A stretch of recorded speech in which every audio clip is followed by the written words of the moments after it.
Hello, this is my review for WWE 12, released in 2011. Okay, so I wasn't a big fan of SmackDown vs. Raw 2011 um, at all, really. Yeah, the matches were too short. Now, I'll say this now just so people know. The way I play wrestling games, I am a big wrestling fan. I'm not just like a fighting game fan or anything. I do love wrestling. I've loved it for ages. It's one of my favourite things. Um, but the way I like to play it is I like to play it how matches happen on TV. I don't just like to dominate the match. You know, if I'm being a fan favourite or a heel or whatever, I like to play as that kind of mindset and try and make it as it would turn out on TV. That's just the way I get the most enjoyment out of it.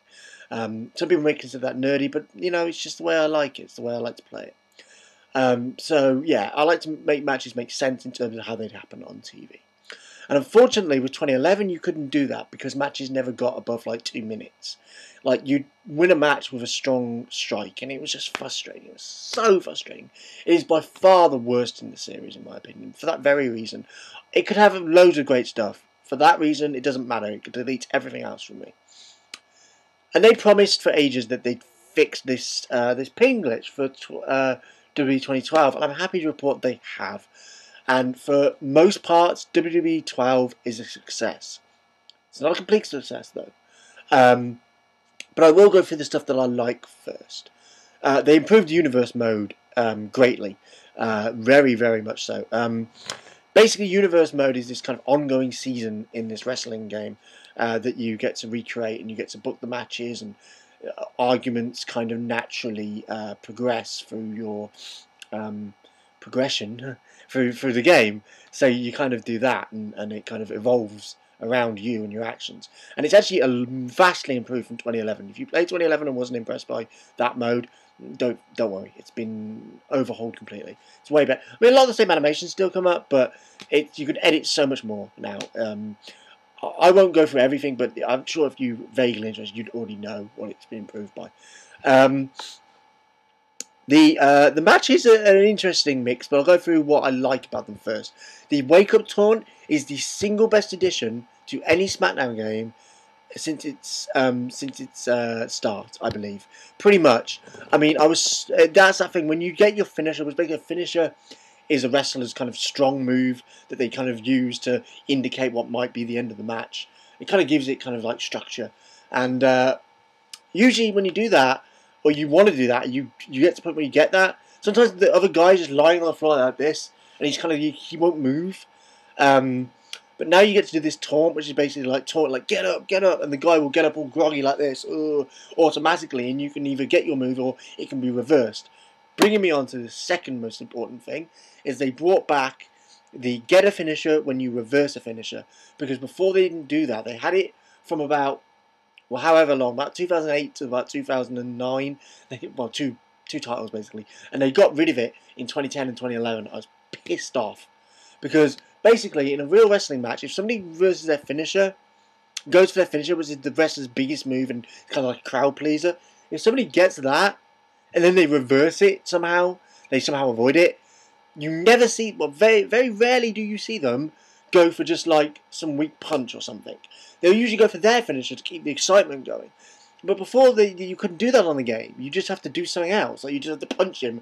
Then you'd have to then build up your finisher, which could take ages, and then it could be reversed, and you'd be given nothing in return. So they brought that back. You actually now get one, and it makes the match really exciting and a lot more playable than before. Yeah, so that's really good. I mean, those elements make for very much, making it into like a TV style match. However, there are certain things they've taken out which boggle the mind. See, as I say, I like to play these matches as TV, and before there were certain elements, like if I was a bad guy, a bad guy, there's certain things you could do. Or maybe not a bad guy, if you're just an aggressive wrestler like Stone Cold or Triple H, you could do stuff like you could grab the guy's head and smash it against the steel steps near the ring, or you could drag his legs and smash it against the pole, or take the ring padding off to reveal the steel and smack their heads into the steel. You can still take the ring thing off, but you can't smack the heads into the steel as far as I know.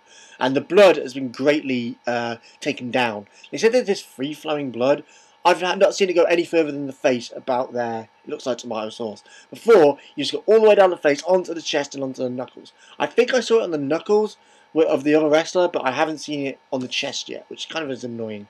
Because, like, I know they go for the PG thing, but if they're going to let the game allow blood anyway, might as well go the full hog.